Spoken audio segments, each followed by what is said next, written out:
Hello everyone, welcome back to Lucid Study. We are continuing with Public Administration Paper 1 and today we will discuss on a very important topic that is conflict management. और ये जो topic है ये सिर्फ public administration के लिए ही नहीं बल्कि एथिक्स, एसे और इंटरव्यू तक के लिए एक्सट्रीमली रेलेवेंट है। सबसे पहले एक सिंपल सा सवाल, क्या कॉन्फ्लिक्ट हमेशा बुरा होता है? नॉर्मली हम सबका आंसर होता है हाँ, लेकिन एडमिनिस्ट्रेशन के कॉन्टेक्स्ट में ये आंसर इनकम्प्लीट है। कॉन्फ्लिक्ट सिर्फ झगड़ा या डिसअग्रीमेंट नहीं होता, ये एक्चुअली एक नेचुरल आउटकम है डाइवर्सिटी का। जब लोगों के इंटरेस्ट, वैल्यूज, परसेप्शंस और रिसोर्सेज अलग अलग होते तो कॉन्फ्लिक्ट होना ऑब्वियस है। जहाँ भी इंटरैक्शन होगा वहाँ कॉन्फ्लिक्ट होगा। और याद रखिएगा, गवर्नेंस का काम कॉन्फ्लिक्ट को खत्म करना नहीं बल्कि उसको मैनेज करना होता है। Now let us understand what is conflict first. तो कॉन्फ्लिक्ट को सिंपल वर्ड्स में डिफाइन करते हैं। कॉन्फ्लिक्ट एक प्रोसेस है जहाँ एक पार्टी को लगता है कि दूसरी पार्टी ने उसके किसी इंपॉर्टेंट इंटरेस्ट को नेगेटिवली अफेक्ट किया है। और यहाँ एक वर्ड बहुत इंपॉर्टेंट है जो कि है परसेप्शन, जिसका मतलब होता है सोच या धारणा।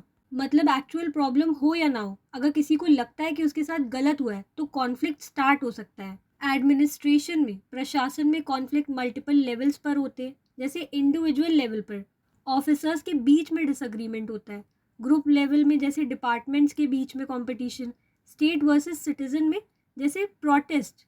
जब सिटीजन्स गवर्नमेंट के काम से नाखुश होते हैं तो वो प्रोटेस्ट करते हैं। Then there can be also internal conflict in administration, जो कि एथिकल डिलेमास की वजह से हो सकता है, मतलब सही या गलत की लड़ाई। सो गवर्नेंस में क्या होता है, कॉन्फ्लिक्ट को समझना पड़ता है और उसको कंस्ट्रक्टिव डायरेक्शन देना होता है। अब कॉन्फ्लिक्ट के नेचर एंड कैरेक्टरिस्टिक्स को समझते हैं। First characteristic of conflict is universal. ये हर जगह होता है, चाहे वो फैमिली हो, ऑफिस हो, पॉलिटिक्स, इंटरनेशनल रिलेशंस हो।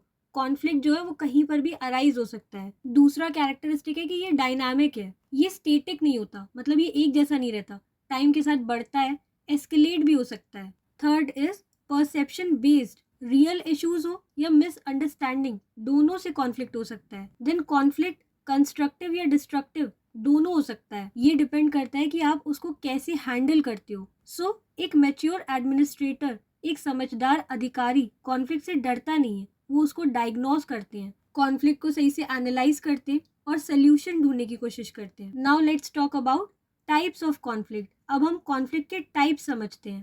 पहला है टास्क कॉन्फ्लिक्ट, ये काम से रिलेटेड होता है, आइडियाज, ओपिनियंस, डिसीजंस पर डिसअग्रीमेंट होता है। ये जैसे दो ऑफिसर्स डिसअग्री कर रहे हैं, एक बात पे सहमत नहीं है कि पॉलिसी को इम्प्लीमेंटेशन कैसे हो, और ये पॉजिटिव हो सकता है अगर प्रॉपरली मैनेज हो।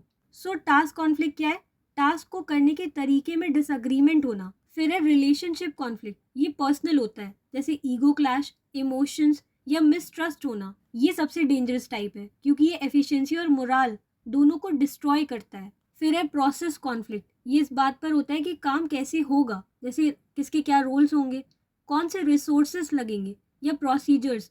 इन बातों में असहमति होना ऑफिसर्स के बीच में, ये होता है process conflict. Now if I give you important take away from these conflict, तो टास्क कॉन्फ्लिक्ट यूजफुल होता है क्योंकि ये कंपटीशन को क्रिएट करता है। वही रिलेशनशिप कॉन्फ्लिक्ट हार्मफुल होता है क्योंकि ये रिलेशनशिप खराब करता है और लोगों की कम्युनिकेशन को डिस्टर्ब करता है। Now sources of conflict in administration. अब सवाल आता है कि कॉन्फ्लिक्ट आता कहाँ से है। पहला है स्कार्सिटी ऑफ रिसोर्सेज से, रिसोर्सेज की कमी से, like limited budget, limited staff या लिमिटेड टाइम की वजह से। दूसरा रीजन है कॉन्फ्लिक्ट का डाइवर्जेंट गोल्स। तो डिफरेंट डिपार्टमेंट्स की अलग प्रायोरिटीज होती हैं और वो अपनी प्रायोरिटी पे काम करना चाहते हैं instead of working on the priorities of other people, और इससे भी कॉन्फ्लिक्ट क्रिएट होता है। देन कम्युनिकेशन गैप से भी कॉन्फ्लिक्ट होता है, जैसे मिसअंडरस्टैंडिंग, इनकम्प्लीट इंफॉर्मेशन। और ऑर्गेनाइजेशनल स्ट्रक्चर से भी कॉन्फ्लिक्ट होता है, हायरार्की और रिजिड रूल्स भी फ्रिक्शन क्रिएट करते हैं।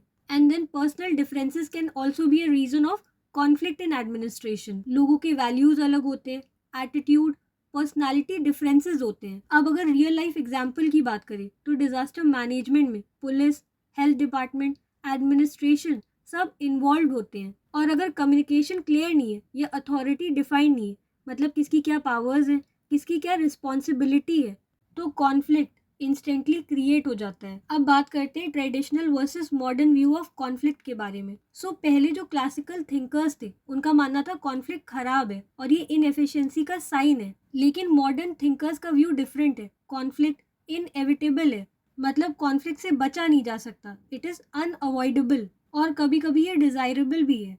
मॉडर्न अप्रोच कहता है कॉन्फ्लिक्ट इनोवेशन लाता है, ग्रुप थिंक को रोकता है और क्रिटिकल थिंकिंग को प्रमोट करता है। इसलिए फोकस होना चाहिए मैनेजमेंट पर, इसको एलिमिनेट नहीं करना है। नाउ समझते हैं conflict management versus conflict resolution को, और ये यूपीएससी के लिए बहुत इंपॉर्टेंट डिफरेंस है। कॉन्फ्लिक्ट रेजोल्यूशन का मतलब होता है कॉन्फ्लिक्ट को कम्प्लीटली खत्म करना, वही कॉन्फ्लिक्ट मैनेजमेंट का मतलब होता है कॉन्फ्लिक्ट को कंट्रोल करना और प्रोडक्टिव बनाना। रियल वर्ल्ड में कॉन्फ्लिक्ट्स रेयरली फुल्ली रिजॉल्व होते हैं और इसीलिए एडमिनिस्ट्रेशन में फोकस होता है मैनेजमेंट पर।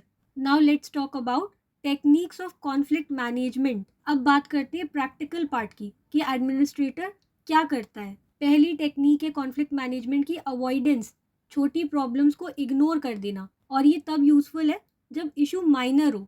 दूसरा है अकोमोडेशन, एक पार्टी एडजस्ट कर लेती है जब रिलेशनशिप इंपॉर्टेंट हो। तीसरी है कंपटीशन, अथॉरिटी यूज करके डिसीजन इम्पोज करना, जैसे इमरजेंसी सिचुएशंस में ये यूजफुल होता है, लाइक रियॉट्स कंट्रोल। दंगे भी एक तरीके के कॉन्फ्लिक्ट होते हैं और इसे कंट्रोल करने के लिए अथॉरिटी यूज की जाती है बाय द ऑफिसर्स और डिसीजंस इम्पोज किए जाते हैं। फिर एक टेक्निक है कॉम्प्रोमाइज, दोनों पार्टीज थोड़ा गिव अप करती हैं और नेगोशिएशंस में, बातचीत में ये कॉमन है। Then fifth technique is collaboration, और ये विन विन सोल्यूशन है। ये सबसे आइडियल अप्रोच माना जाता है, लेकिन ट्रस्ट और टाइम लगता है इसमें, और जो भी स्मार्ट एडमिनिस्ट्रेटर होता है वो सिचुएशन के हिसाब से मेथड चूज करता है। Now what is the role of communication in conflict. सवाल है कि मोस्ट कॉन्फ्लिक्ट्स का रूट कॉज क्या होता है, and the answer is obvious, that is communication failure. Effective communication में क्या आता है, तो इसमें एक्टिव लिसनिंग आती है, इसमें क्लियर मैसेज होता है, ट्रांसपेरेंसी एंड फीडबैक होता है। कम्युनिकेशन फेलियर की एग्जांपल की बात करें तो कोविड-19 के टाइम पर गवर्नमेंट ने इन्फॉर्मेशन दी, लेकिन सोशल मीडिया में मिस इन्फॉर्मेशन स्प्रेड हो गई। ये नॉइस है और ये कॉन्फ्लिक्ट क्रिएट करता है। Now let's talk about leadership and conflict management. तो कॉन्फ्लिक्ट मैनेजमेंट लीडरशिप टेस्ट होता है, और एक अच्छा लीडर कॉन्फ्लिक्ट को पहले ही आइडेंटिफाई करता है, न्यूट्रल रहता है, ट्रस्ट बिल्ड करता है, डायलॉग इनकरेज करता है और कॉन्फ्लिक्ट को अपॉर्चुनिटी में कन्वर्ट करता है।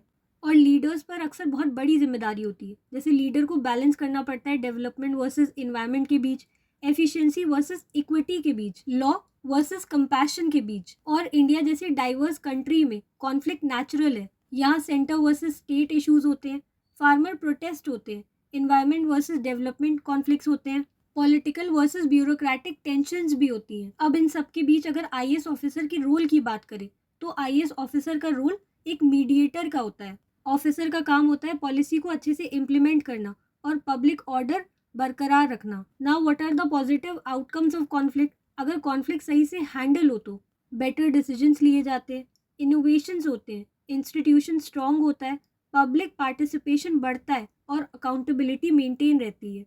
एंड डेमोक्रेसी में कॉन्फ्लिक्ट वीकनेस नहीं होता, ये एंगेजमेंट का साइन होता है। तो फाइनली याद रखिए, कॉन्फ्लिक्ट को सप्रेस करना सोल्यूशन नहीं है, उसको समझना और मैनेज करना ही रियल स्किल है। एक सिविल सर्वेंट के लिए सबसे बड़ा चैलेंज कॉन्फ्लिक्ट को प्रॉब्लम नहीं, अपॉर्चुनिटी बनाना है। और ये डेफिनेशन आप पब्लिक एडमिनिस्ट्रेशन के पेपर में यूज कर सकते हैं, that is conflict when managed effectively becomes a tool for better governance rather than a barrier.